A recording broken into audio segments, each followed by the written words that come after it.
মহিলাদের জান্নাতে যাওয়ার জন্য কাজ হলো চারটি। এক নম্বর হলো নামাজ। এক নম্বর কি? একটা মেয়ে ছেলের নামাজ ফরজ হয় কত বছর বয়সে? মোটামুটি ও দুটো তিনটে ছেলে হয়ে গেলে তবে কি, তাই তো? কবে কবে মেয়ে ছেলে সাবালিকা অ্যাডাল্ট হয় শরিয়াতের দিক দিয়ে কবে? আমাদের ভারতবর্ষের আইন 18 বছর। কি শুনছেন? হ্যাঁ, কিন্তু ইসলামের আইন কি? মেয়ে ছেলেটা যখন একটু বড় হয়ে গেল, তার মধ্যে লজ্জা শরম এলো, যেদিন থেকে তার মাসিকটা শুরু হলো সেই দিন থেকে শরিয়াতের হুকুম তার জন্য সব ফরজ হয়ে গেল। সেদিন থেকে আর প্রত্যেক মাসের কিছু দিন ছাড়া প্রতিদিন তার 5 ওয়াক্ত নামাজ পড়া ফরজ। নফল না পড়ুক, সুন্নাত যদি না পড়ুক, তাহাজ্জুদ ইশরাক নামাজ যদি না পড়ে অসুবিধা নাই। ফরজ নামাজ যদি কোনো মেয়ে ছেলে 5 ওয়াক্ত পড়ে, আল্লাহ তাআলা আর 3টি কাজ। তার প্রথম কাজ হলো 5 ওয়াক্ত ফরজ নামাজ। মেয়েরা নামাজ পড়ে বেশি, কিন্তু নামাজের সময় টাইম টেবিল ঠিক। কি গো, আমাদের পুরুষরা মসজিদে দেখবেন ঘড়ি আছে, ঘড়ির পাশে টাইম টেবিল থাকে না? থাকে না। ফজরের জামাত 4:50, জোহরের 12:30, আসরের কটা 3:30, মাগরিবের 4:58 কিংবা 5টা, ইশার নামাজ 7:30 কিংবা 8টা। পুরুষদের জন্য টাইম টেবিল থাকে, নারীদের ঘড়ির কোন ঘরে টাইম টেবিল আছে? রান্না করতে করতে বিকাল হয়ে গেল, এবার মনে হলো ওই অবস্থায় নামাজ। আসরের কাজ করতে করতে সন্ধ্যা হয়ে গেল, ওই সময় নামাজ। মাগরিবের নামাজ পড়ছে, মাগরিবের 30 মিনিট পরে ঈশার নামাজ পড়ছে, সিরিয়ালটা কমপ্লিট করে। সিরিয়াল বুঝেন নি? আপনি বুঝে গেছেন? মুরব্বি বুঝে গেছে। কি বুঝলেন? খবর আছে গো। আল্লাহ সব ডিজিটাল মানুষ, আল্লাহ হেদায়েত দান করে বলুন আমিন। ওনার বাড়ির বউমারা নিশ্চয়ই ওই কাজে জুড়ে আছে। ও সিরিয়াল দেখতে দেখতে রাত 9টা-10টা, আর এদিকে কোরআন কোথায় পড়ে আছে দেখার দরকার নেই, কিন্তু নামাজ কাজা হয়ে যায়। মেয়েরা নামাজ পড়ে, পুরুষের চাইতে মেয়েরা নামাজ বেশি পড়ে, কিন্তু টাইম টেবিলের ঠিক থাকে না। নবী বললেন তোমরা আউয়াল ওয়াক্তে নামাজ পড়ো, প্রথম ওয়াক্ত হয়ে গেল। মসজিদে আজান হোক বা না হোক, মসজিদে আজান শুনতে পাইনি কোন মহিলা, বা এমন জায়গায় বাড়ি আজানের আওয়াজ পৌঁছায়নি, সে নামাজ পড়বে না। এজন্য পুরুষ যেমন টাইম টেবিল ধরে আপনারা নামাজ পড়েন, আপনার স্ত্রী যদি তিনি 5 ওয়াক্ত নামাজ পড়েন, আপনার স্ত্রীর জন্য 5 ওয়াক্ত নামাজের একটা টাইম টেবিলের ব্যবস্থা করে দেবেন। এটা আপনার জন্য দায়িত্ব। কথা মনে থাকবে ইনশাআল্লাহ। নামাজ পড়েও মানুষ জাহান্নামে যাবে। কারা? ফাওয়াইলুল লিল মুসাল্লিন আল্লাযীনা হুম আন সালাতিহিম সাহুন আল্লাযীনা হুম ইউরাউন ওয়া ইয়ামনাউনাল মাউন। আল্লাহ বলছেন শোনো, ওই সমস্ত নামাজীরা নামাজ পড়েও জাহান্নামে যাবে। কারা? তার প্রথম হলো যারা নিজেদের নামাজ সম্পর্কে বেখবর থাকে, কাফেল থাকে। ফজর ঘুমিয়ে গেল, জোহরটা উড়ে গেল, আসরটা গল্পে গল্পে, মাগরিবটা কাজ করতে করতে, আর এশা সিরিয়ালে শেষ।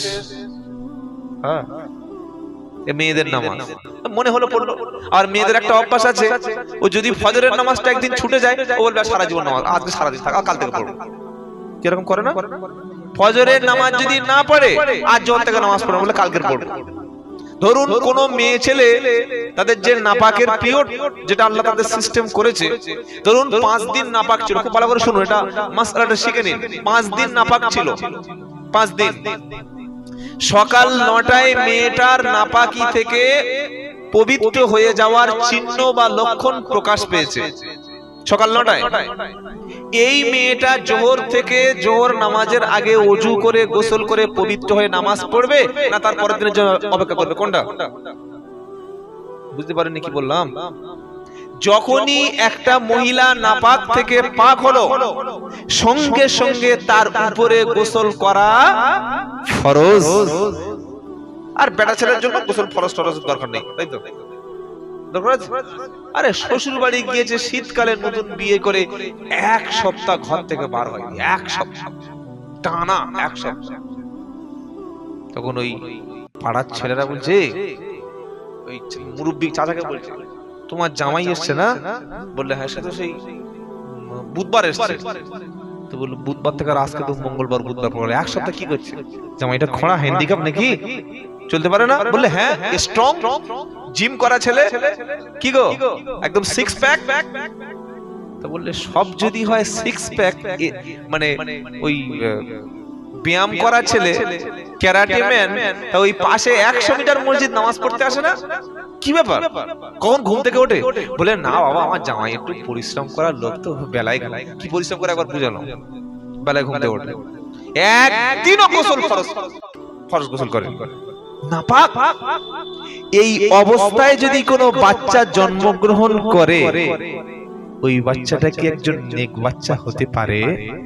পারে না। আজকের আমরা আমাদের সমাজে আর কোনো ভালো আলেম আসছে না, যোগ্য ব্যক্তি আসছে না, আমরা আর ভালো নেককার মানুষ পাচ্ছি না। কেন? আমাদের ইস্টিদের, আমাদের নতুন যে প্রজন্ম ছেলেগুলি, এরা ইসলামের বিধি বিধান মেনে চলার চেষ্টা করছে না। কথা বুঝেছেন তো? যে মেয়েটি ফজরের সকাল 9টায় নাপাক থেকে পাক হলো, জোহরের সময় অবশ্যই তাকে গোসল করে নামাজ ধরতে হবে, পড়তে হবে, সালাত আদায় করতে হবে। আল্লাহ পাক তাই বলছেন, নামাজ পড়েও জাহান্নামে যাবে দুটি কারণে। কি? আল্লাযীনা হুম আন সালাতিহিম সাহুন। যারা মা এসেছেন, ওয়াক্ত হয়ে যাওয়ার সাথে সাথে, আজান হয়ে যাওয়ার সাথে সাথে, যত কঠিন কাজ থাকুক না কেন, কাজটাকে থামিয়ে তুমি সঙ্গে সঙ্গে নামাজে দাঁড়িয়ে যাও। আজকে ছেলের জন্য, মেয়ের জন্য, সংসারের জন্য, সবার জন্য এত পরিশ্রম করছো, আজকে রাতে যদি তোমার মৃত্যু হয়, এতক্ষণ তোমার জায়গা হবে কবর। তোমার সংসার পড়ে থাকবে, থালা বাসন প্লেট পড়ে থাকবে, ঘর বিল্ডিং সবকিছু পড়ে থাকবে, স্বামী বেশি দিন কাঁদবে না। আর এখনকার স্বামীগুলো 2-3টে ছেলে হয়ে গেলে বিবির সঙ্গে ভালোবাসা, জোরে বলো। আগেকার যারা বয়স্ক মুরব্বী ছিল, 5 ছেলের মা রাস্তায় বার হয়ে যাচ্ছে, তাও বুড়ির হাত ধরে। কি বলছেন বলুন? বুড়ি অসুস্থ হয়ে গেলে বুড়ো পাশে বসে বসে কাঁদছে। নাতি বলছে, ও দাদু এখনো কাঁদছো? বললে কি বলবো রে বাবা, এখনো কাঁদছি। আসল ছিল ওটা আমার প্রেমিক, ওটা হলো ভালোবাসা। ভালো তো এখন তোমরা বাসতে জানো না, ভালোবাসবে বিয়ের পরে, ওটা হলো ভালোবাসা। আর বিয়ের আগে হলো ওটা মুরগি পোষা। বিয়ের আগে কি বললাম? যেটা বলুন, মুরগি লোক কেন পোষে? ডিম খাবে বলে, ডিম না দিতে পারলে জবাই করবে বলে। বিয়ের আগে ভালোবাসা মানে তোমাকে নিয়ে পার্কে যাব, তোমাকে নিয়ে সিনেমা হলে যাব, মনের চাহিদা মিটিয়ে নেব, এটা হলো নোংরামি ভালোবাসা। আর অরিজিনাল ভালোবাসা হলো ইসলাম দিয়েছে বিয়ের পরে ভালোবাসা। কোরআন শোনাচ্ছে, হুন্না লিবাসুল লাকুম ওয়া আনতুম লিবাসুল লাহুন্না। নারী হলো পুরুষের পোশাক, পুরুষ হলো নারীর পোশাক। বলুন না সুবহানাল্লাহ। নারী হলো পুরুষের পোশাক, পুরুষ হলো নারীর পোশাক, একে অপরের পাশে থাকবে। যেদিন তুমি কালেমা বলে স্ত্রীকে দেনমোহর দিয়ে হালাল করে নিয়েছো, সেদিন তোমার স্ত্রী নয়, সেদিন থেকে ওটা হলো তোমার বান্ধবী, তোমার ভালোবাসার সাথী। তুমি দুঃখ পেলে সে কাঁদে, তুমি হাসলে সে হাসে, তুমি ক্ষুধার্ত থাকলে সে ক্ষুধার্ত থাকে, তোমার কষ্ট হলো সে তোমার পাশে থাকে। এজন্য কোরআন আবার বলছে, ও আশিরুহুন্না বিল মারুফ, তোমরা স্ত্রীদের সঙ্গে সৎ আচরণ করো। নবী বললেন, সেই ব্যক্তি মুসলমান না, সেই ব্যক্তি মুমিন না, মুসলমান না। সাহাবারা বললেন, কোন ব্যক্তি?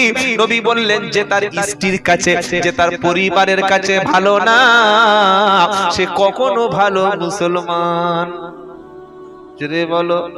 সন্ধ্যা থেকে বাদাম খেয়ে জলসা শুনে দান করে কুচে দিয়েছো, এবার মাথায় হাত দিয়ে ভেবে দেখো বিবির কাছে কতটা ভালো হয়েছো। কিছু বুঝতে পারছো না? পারছো না?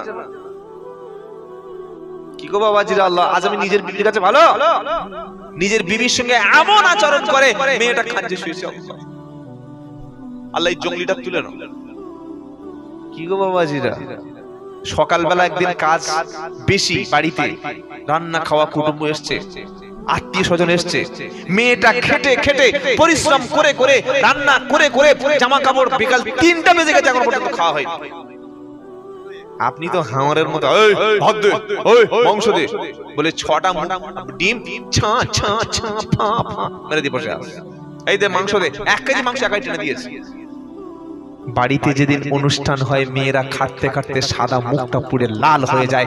কখনো নিজের বিবির কাছে বসে জিজ্ঞাসা করেছেন তোর খাওয়া হয়েছে, কষ্ট হয়েছে না, আমি একটু সাহায্য করে দেবো, করতে পেরেছেন?